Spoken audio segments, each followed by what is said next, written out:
R म्हणजे आहे आणि असणे हा शब्द आहे. आता आय म्हणजे मी, तर आयला काय जोडायचं? आय एम म्हणजे मी आहे.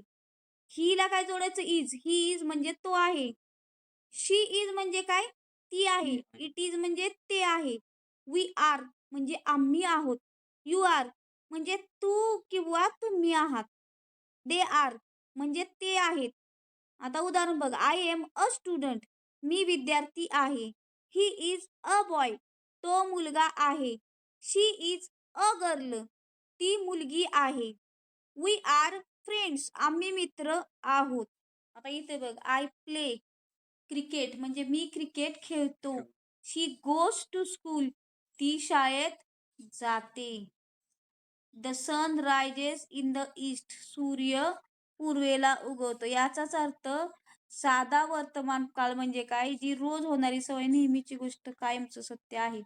आता लक्षात ठेवण्यासारखी गोष्ट कोणती आहे?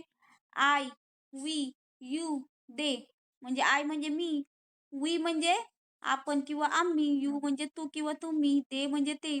ह्याच्या संग क्रियापद जसेच्या तसे ठेवायचं. आय प्ले मी खेळतो. वी स्टडी आम्ही अभ्यास करतो.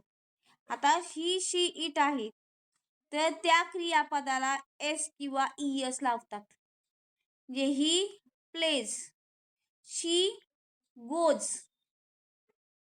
आता आजचा काय असेल तुम्हाला मग अभ्यास? ही 5 वाक्य मोठ्याने 5 वेळा वाचायची. आय स्टडी एव्हरी डे म्हणजे मी रोज अभ्यास करतो. ही प्लेज क्रिकेट तो क्रिकेट खेळतो. She goes to school she goes ती शाळेला जाते. वी हेल्प आवर पॅरेंट म्हणजे आपण आपल्या पालकांना मदत करतो. ते रीड बुक्स ते पुस्तके वाचतात. हे असे शब्द आहेत. सिंपल पास्ट टेन्स म्हणजे भूतकाळ म्हणजे याचा अर्थ काय? आधी झालेले काम. म्हणजे आता उदाहरण बघ. आय प्लेड क्रिकेट येस्टरडे म्हणजे याचा अर्थ काय? मी काल क्रिकेट खेळलो. प्लेड म्हणजे खेळलो सुद्धा, कारण हे आधी झालेले काम दाखवायचे, त्याला पास्ट टेन्स आणि हा सिंपल पास्ट टेन्स आहे.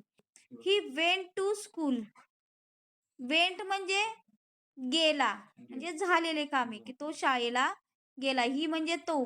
ही वेंट टू स्कूल तो शाळेला गेला. शी रीड अ बुक शी म्हणजे ती, रीड म्हणजे वाचले तिने, अ बुक म्हणजे पुस्तक, तिने पुस्तक वाचले. वी स्टडीड इंग्लिश म्हणजे आम्ही इंग्रजीचा अभ्यास केला. दे ड्रँक टी आता इथं ड्रिंक म्हणजे पिणे आणि ड्रँक म्हणजे पिला सुद्धा म्हणून झालेला आहे, म्हणून दे ड्रँक टी त्यांनी चहा पिला. का आता आपल्याला काल, मागच्या आठवड्यात, मागच्या वर्षी अशा शब्दांना आपण पास्ट टेन्स वापरतो. हे